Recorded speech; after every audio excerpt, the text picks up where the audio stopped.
Hello students, कैसे हैं आप सभी। आई होप आप सब बहुत अच्छे होंगे। मैं निकिता शर्मा आप सभी का अपने फिजिक्स की क्लासेस में एक बार फिर से वेलकम करती हूं। जैसे कि आप सभी को पता है, हमारे क्लास 12th का चैप्टर नंबर 3 चल रहा है, जिसका नाम है करंट इलेक्ट्रिसिटी। उसमें हमने थोड़े से छोटे छोटे टॉपिक्स पढ़े थे। जैसे सबसे पहले हमने जाना कि इलेक्ट्रिक करंट क्या होता है। तो आप सभी को पता है कि इलेक्ट्रिक करंट क्या होता है। फ्लो ऑफ इलेक्ट्रॉन्स जो होते हैं, या फिर हम बोल सकते हैं फ्लो ऑफ चार्ज। किसी भी कंडक्टर में चार्ज का फ्लो होना ही क्या कहलाता है, इलेक्ट्रिक करंट बोलते हैं उसको। इलेक्ट्रिक करंट को किससे डिनोट करते हैं, तो इलेक्ट्रिक करंट को हम आई से डिनोट करते हैं। फॉर्मूला उसका देखा था, तो फॉर्मूला क्या बना था, I is equal to Q upon, हमने फॉर्मूला बनाया था I is equal to Q upon T. किसी टाइम में जितना भी चार्ज फ्लो कर जाता है उसी को हम क्या बोलते हैं, इलेक्ट्रिक करंट बोलते हैं, आई से डिनोट करते हैं। इसके बाद हमने देखी इसकी यूनिट देखी थी। तो इसकी जो यूनिट होती है, अगर हम एसआई यूनिट की बात करें तो इसकी एसआई यूनिट क्या थी, आपकी एम्पियर थी। और अगर एमकेएस में देखोगे तो चार्ज की यूनिट क्या होती है, कुलाम, और टाइम की होती है सेकंड। तो कुलाम पर सेकंड जो किसके इक्वल हो जाती है, 1 एम्पियर के इक्वल हो जाती है। कैसी क्वांटिटी है, तो ये वेक्टर होने की यानी कि डायरेक्शन होती है इसके पास। करंट के पास क्या होती है, डायरेक्शन होती है। डायरेक्शन होने के बावजूद भी कैसी क्वांटिटी होती है, आपकी स्केलर क्वांटिटी होती है, या फिर इसको बोलते हैं टेंसर क्वांटिटी। ठीक है, तो आपकी जो करंट है वो कैसी क्वांटिटी है, स्केलर क्वांटिटी, या फिर आप बोल सकते हो टेंसर क्वांटिटी। तो ये वर्ड आपको याद रखना है कि ये टेंसर क्वांटिटी भी होती है। ठीक है, उसके बाद हमने क्या देखा था, हमने इसमें टॉपिक पढ़ा था करंट डेंसिटी। करंट डेंसिटी को जो हम डिनोट करते हैं वो किससे डिनोट करते हैं, जे से डिनोट करते हैं। किसी पर्टिकुलर एरिया में, क्रॉस सेक्शन एरिया, उस एरिया में से जितना भी करंट फ्लो होकर निकल रहा है उसी को हम क्या बोलते हैं, करंट डेंसिटी बोलते हैं। जे से उसको डिनोट करते हैं। फॉर्मूला बनाया था हमने, J is equal to, current flow होता है किसी एरिया में से, तो फॉर्मूला क्या बन जाता है, J is equal to I upon A. Current density जो आपकी, ये कैसी क्वांटिटी है, तो ये वेक्टर क्वांटिटी है। ठीक है, दोनों चीज क्लियर रखोगे। करंट की बात होती है तो स्केलर क्वांटिटी है, लेकिन करंट डेंसिटी की बात करें तो ये कैसी क्वांटिटी है, आपकी वेक्टर क्वांटिटी है। देन हमने क्या पढ़ा था, उसके बाद हमने एक छोटा सा टॉपिक पढ़ा था, रैंडम मोशन ऑफ फ्री, हमने पढ़ा था random motion of free electrons. ठीक है, free electrons, random motion of free electrons, कि किसी कंडक्टर के अंदर इलेक्ट्रॉन्स रैंडमली क्या करते रहते हैं, मोशन करते रहते हैं। क्या था वो, कैसे होती है ये चीज, कोई कंडक्टर है, किसी भी कंडक्टर के अंदर जब तक आप कोई एक्सटर्नल फील्ड क्रिएट नहीं करोगे तब तक उसमें इलेक्ट्रॉन्स जो होते हैं वो कैसे होते हैं, स्टैटिक्स फॉर्म में होते हैं, यानी कि रेस्ट में होते हैं। ठीक है, रेस्ट में होते हैं। तो हमने क्या कंसेप्ट पढ़ा था कि रेस्ट में ना होके वो क्या करते रहते हैं, रैंडम मोशन करते रहते हैं। इसका कारण क्या है रैंडम मोशन करने का, तो बाहर से उसको क्या मिलती है, हीट मिलती है। कोई कंडक्टर है, इसके अंदर बहुत सारे नंबर ऑफ इलेक्ट्रॉन्स है। हम मान के चल रहे हैं कि इसका टेम्परेचर 25 डिग्री है और बाहर का टेम्परेचर कितना है, 30 डिग्री है। तो जहां टेम्परेचर का डिफरेंस होता है वहां पे क्या प्रोड्यूस हो जाती है, हीट प्रोड्यूस हो जाती है। तो हीट की वजह से इसको क्या मिल रही है, एनर्जी मिल रही है। ठीक है, हीट एनर्जी मिल रही है, जिसको हम क्या बोलते हैं, थर्मल एनर्जी बोलते हैं। हीट से जो एनर्जी मिलती है उसको हम थर्मल एनर्जी बोलते हैं। तो थर्मल एनर्जी की वजह से इसमें क्या करते हैं, ये इलेक्ट्रॉन्स मोशन करते रहते हैं, क्योंकि अगर थोड़ी से भी हीट मिलेगी इलेक्ट्रॉन्स को तो वो क्या करेंगे, वाइब्रेट करेंगे। और वाइब्रेट करने की वजह से इनके पास कोई डायरेक्शन नहीं होती है, तो ये रैंडमली इधर उधर क्या करते रहते हैं, मोशन करते रहते हैं। तो इलेक्ट्रॉन्स के मोशन करने का कारण क्या है, कॉज क्या है, तो वो क्या आपकी थर्मल एनर्जी है, जिस वजह से क्या होते हैं, वाइब्रेट होते हैं, रैंडमली इधर उधर क्या करते हैं, मोशन करते हैं, और एक दूसरे से कोलाइड करते हैं, टकराते टकराते रहते हैं। तो जो एक इलेक्ट्रॉन दूसरे इलेक्ट्रॉन से जाके कोलाइड करता है, तो इसके बीच का जो पाथ है, यहाँ तक तो कोई कोलाइड नहीं हुआ, यानी कि यहाँ तक का पाथ कैसा है, फ्री है। तो इसको हम क्या बोलते हैं, फ्री पाथ बोलते हैं। इसी पाथ को हम क्या बोलते हैं, फ्री पाथ बोलते हैं। और इसको किससे डिनोट करते हैं, लैम्डा से इसको क्या करते हैं, हम डिनोट करते हैं। ठीक है, उसके बाद एक इलेक्ट्रॉन दूसरे इलेक्ट्रॉन से टकराने में जितना भी क्या लेगा, आपका टाइम लेगा, जितना भी टाइम पीरियड इसको लगेगा उसको हम बोलते हैं रिलैक्सेशन टाइम। इतना ही हमने पढ़ा था अभी। आज हमें टॉपिक पढ़ना है ड्रिफ्ट वेलोसिटी। क्या होती है ड्रिफ्ट वेलोसिटी, तो ये रिवीजन था आपका, छोटा सा रिवीजन जो हमने किया। मैंने आपको बोला था कि सारे टॉपिक्स आपको एनसीईआरटी में से रीड करने, और ये बहुत जरूरी है।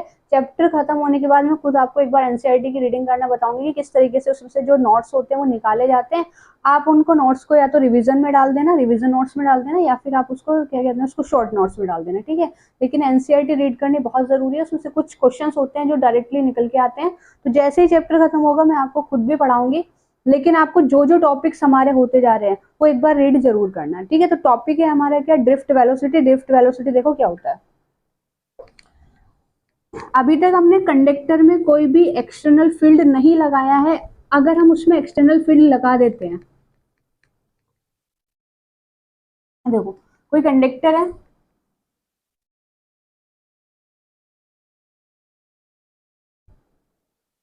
इसके अक्रॉस हमने एक बैटरी अप्लाई की, बैटरी यहाँ पे लगाओगे आप, तो यहाँ देखोगे यहाँ पे पूरा पॉजिटिव चार्ज हो जाएगा और यहाँ पे क्या हो जाएगा, पूरा नेगेटिव चार्ज हो जाएगा। इसके अंदर बहुत सारे नंबर ऑफ इलेक्ट्रॉन्स है।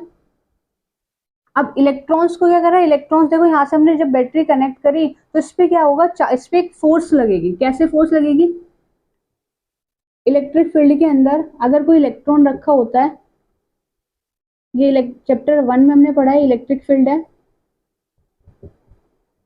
इसके अंदर कोई इलेक्ट्रॉन रखा है तो उस पर एक फोर्स लगती है एक्सटर्नल, जो हमारे इलेक्ट्रिक फील्ड है उसके अपोजिट फोर्स लगेगी। ये इलेक्ट्रॉन है, इस पे फोर्स लगेगी इधर, कितनी फोर्स लगती है, और F is to q E. ठीक है, जो फोर्स लगती है वो कितनी लगती है, F is to q E. और ये अगर ये E है तो आप इसको ये भी लिख सकते हैं F इज टू ई, है ना। यहाँ पे अगर Q चार्ज है तो क्यू ई ले लेते हैं, और अगर इलेक्ट्रॉन ले रहे हो तो उसको हम क्या ले लेते हैं, ई ले लेते हैं। ठीक है, इस तरह से फोर्स लगती है। तो हमें पता है कि किसी भी इलेक्ट्रिक फील्ड में अगर कोई क्या रखा हुआ है, चार्ज रखा हुआ है, और अगर वो नेगेटिव चार्ज है तो जो हमारा फील्ड है, इलेक्ट्रिक फील्ड है, उसके अपोजिट फोर्स लगेगी। और अगर ये माइनस है तो इधर फोर्स लगेगी, और मान लो ये वाला आपका प्लस चार्ज है तो इस पे फोर्स लगेगी इधर। लेकिन फोर्स कितनी लगेगी, क्यों ई लगेगी। फोर्स बिल्कुल इक्वल होती है, चाहे वो प्लस हो या फिर माइनस हो। फोर्स का जो मैग्नीट्यूड होता है वो कितना होता है, क्यों ई होती है। अगर नेगेटिव चार्ज है तो इलेक्ट्रिक फील्ड के अपोजिट फोर्स लगती है, और अगर आपका पॉजिटिव चार्ज है तो क्या लगती है, डायरेक्शन, जो हमारी इलेक्ट्रिक फील्ड की डायरेक्शन है उसी डायरेक्शन में आपकी क्या लगती है, फोर्स लगती है। ड्रिफ्ट वेलोसिटी देखो क्या होता है, जब हमने इसमें एक एक्सटर्नल फील्ड क्रिएट किया तो यहाँ पे जो इलेक्ट्रॉन्स हैं, एक्सटर्नल फील्ड बना आपका, ये प्लस से माइनस होता है। आप जानते हो एक्सटर्नल फील्ड जो होता है प्लस से क्या होता है, माइनस होता है। अब क्या होगा, यहाँ पे इस इलेक्ट्रॉन पे एक फोर्स लगेगी इस डायरेक्शन में, कितनी फोर्स लगेगी, F इज टू ई। ठीक है, इलेक्ट्रॉन पे फोर्स लग रही है इलेक्ट्रिक फील्ड के अंदर, F इज टू कितनी लगेगी, ई लगेगी। तो ये इलेक्ट्रॉन सारे इधर आ जाएंगे, लेकिन जब ये इधर आएंगे तो ये रुकेंगे नहीं यहाँ पे, इन्हें देखेंगे कि यहाँ पे पॉजिटिव चार्ज है तो ये तुरंत इधर आ जाएंगे। ठीक है, इधर आएंगे और इधर सारा क्या हो जाएगा, जब पूरा नेगेटिव इधर इकट्ठा हो रहा है तो आपको पता है कि यहाँ पे पूरा पॉजिटिव चार्ज हो जाएगा, और यहाँ नेगेटिव टर्मिनल लगा हुआ है तो नेगेटिव चार्ज इधर कूद जाएगा।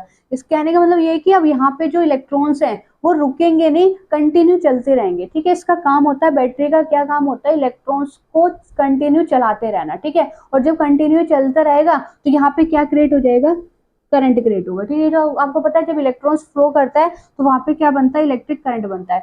तो यही वाले कंडीशन, ये वाला जो फिनोमिना यहाँ पे चलता रहेगा, लगातार चलता रहेगा।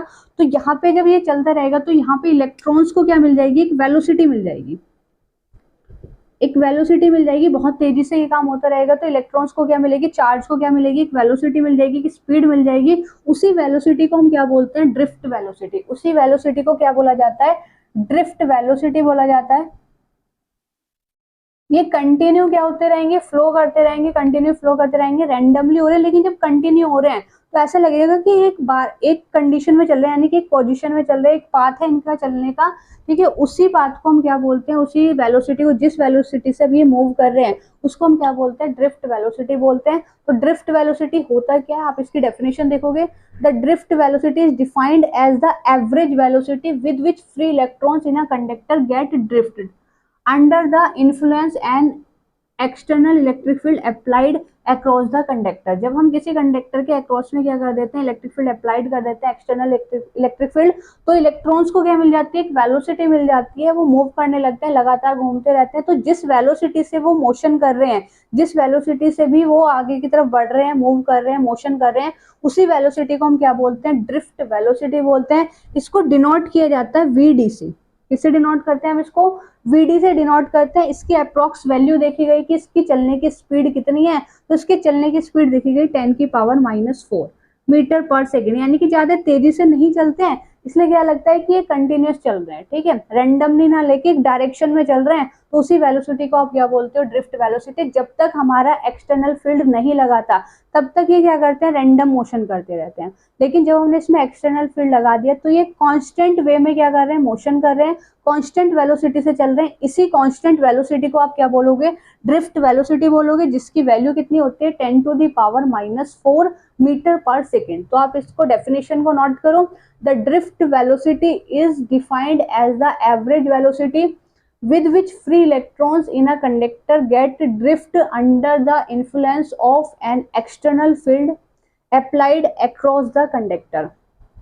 फिर से समझोगे एक बार, कंडक्टर है, कंडक्टर में कोई एक्सटर्नल फील्ड नहीं लगाया है, तो तब तक वहां पे जो मोशन कर रहा है इलेक्ट्रॉन्स, जो हमारे चार्ज है उसके अंदर, वो क्या करते हैं, रैंडम मोशन करते हैं। किसकी वजह से, तो वहां पे क्या होती है, थर्मल एनर्जी होती है, ठीक है, थर्मल एनर्जी की वजह से वो क्या कर रहे हैं, आपके मोशन कर रहे हैं।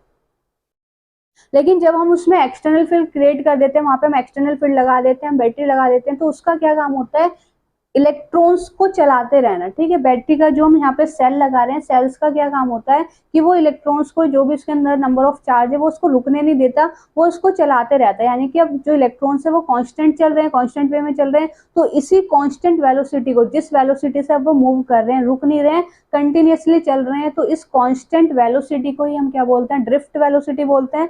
वीडी से इसको डिनोट करते हैं, ड्रिफ्ट वेलोसिटी। इसकी वैल्यू कितनी होती है, तो उसकी वैल्यू होती है 10⁻⁻⁴ मीटर पर सेकेंड। यानी कि किस वेलोसिटी से चल रहे हैं, तो वेलोसिटी कितनी है, वैल्यू कितनी है, इसका मैग्नीट्यूड कितना है, तो वो कितना होगा 10⁻⁻⁴ मीटर पर सेकेंड। अब भी अगर आपको कहीं डाउट है तो वो आप मुझसे पूछ सकते हो, ठीक है। तो ये होती है आपकी ड्रिफ्ट वेलोसिटी।